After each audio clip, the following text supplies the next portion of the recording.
Hi, this is Peter Schiff. It's Monday, May 18th, 2009.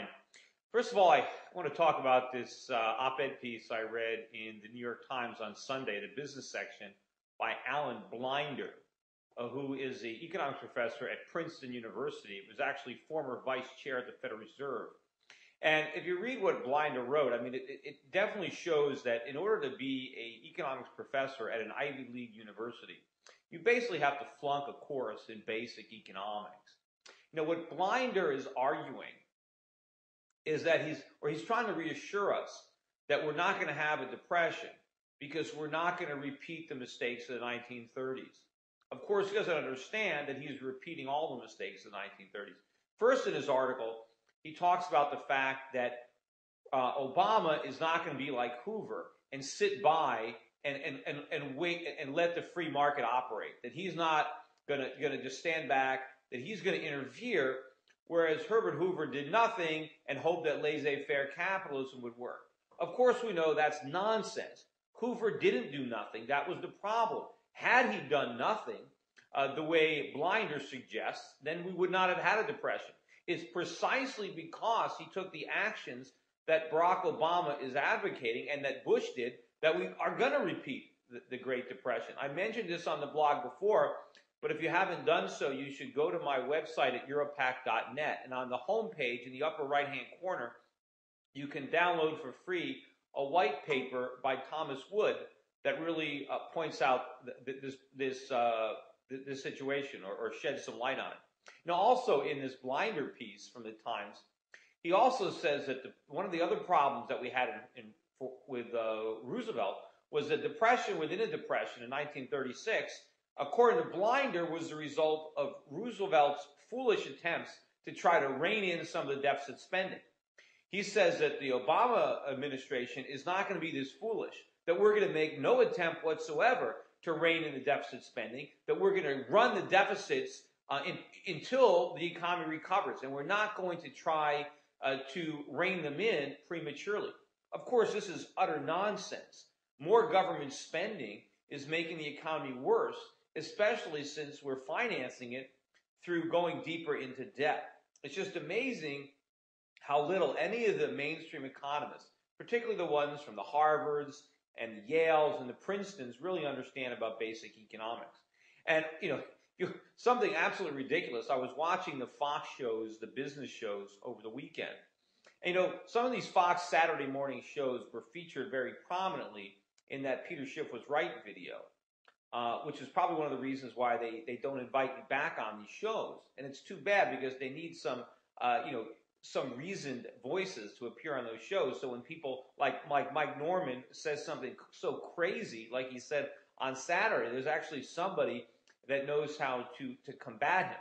But apparently, they'd rather have all the people on the show that constantly got it wrong rather than the one guest that they had that got it right. But one of the things that Norman said that was just so amazing, they were having a debate on national health insurance and whether or not we can afford it given our financial circumstances. And Mike Norman tried to point out that the whole discussion is nonsense, that there's no limit to what the government can afford. We can have anything we want.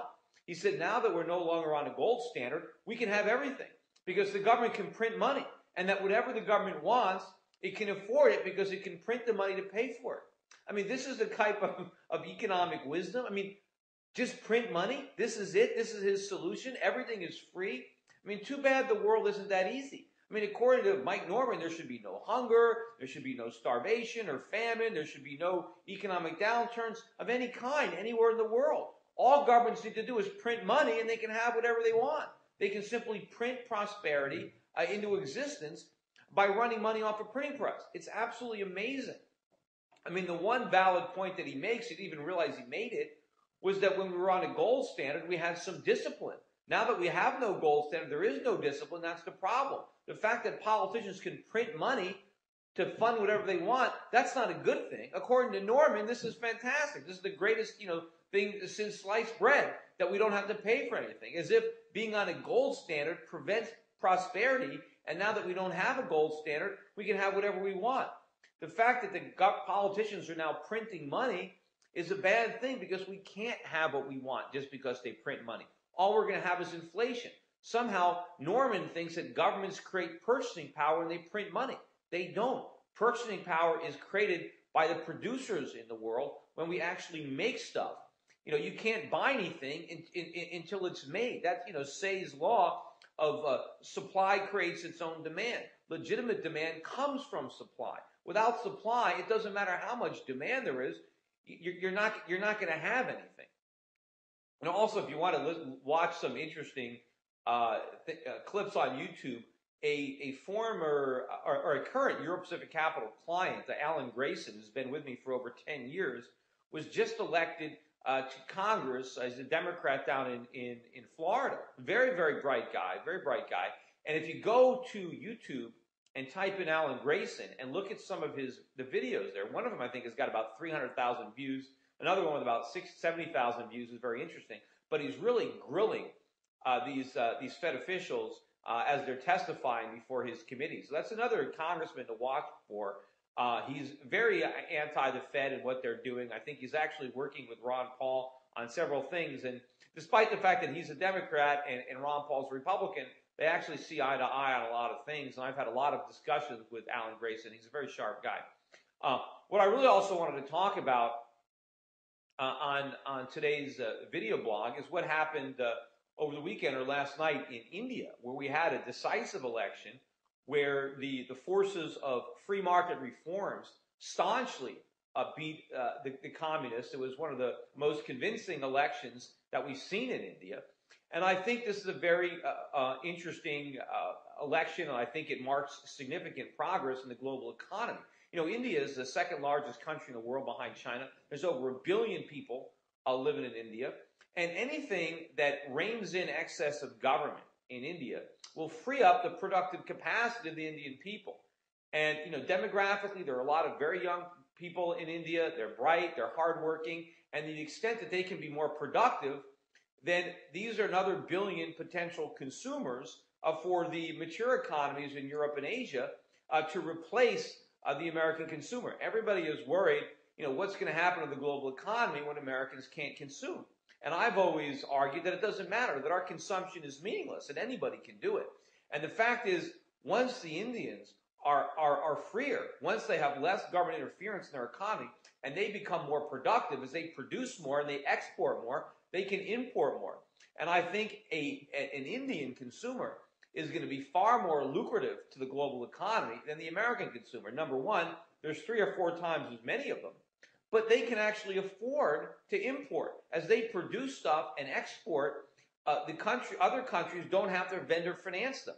When the Japanese or the Europeans want to sell products to India, Indian consumers have a way of paying for those products. In contrast to the American consumer, we can only consume as long as the supplying countries lend us the money. And these schemes are coming to an end because we can't pay it back. We've abused that credit. But this is central to my decoupling thesis, that the global economy is going to be able to thrive. Now, look, the Indian stock market was up 17% last night. The Indian rupee had a big gain against the dollar. All the other currencies are rising again today. I expect to see some further strength in these markets. If you look at India, you look at China, together these two countries represent about 37% of the world's population. That's enormous. I mean, the United States is only about 4.5% of the world's population. So people are focusing on the fact that Americans are too broke to consume. What about the rest of the world? And as their currencies really start to rise, as they can start to enjoy the fruits of their own labor, this is a whole new crop of consumers for the world's producers. So this is what we need to be focusing on. I think it's very important that as people in India are moving away from centralized government planning towards free market principles, what are we doing in the United States? We're moving in the opposite direction. We're abandoning free market principles and embracing centralized government planning, a big government. We're doing the exact opposite of what we should be doing. And that's exactly the reason that I've been as optimistic as I have been on the global economy, because I recognize these emerging trends. And I recognize that the global economy is going to be better off once they can get out from under the burden of having to subsidize the American economy. Anyway, that's it for today. So long.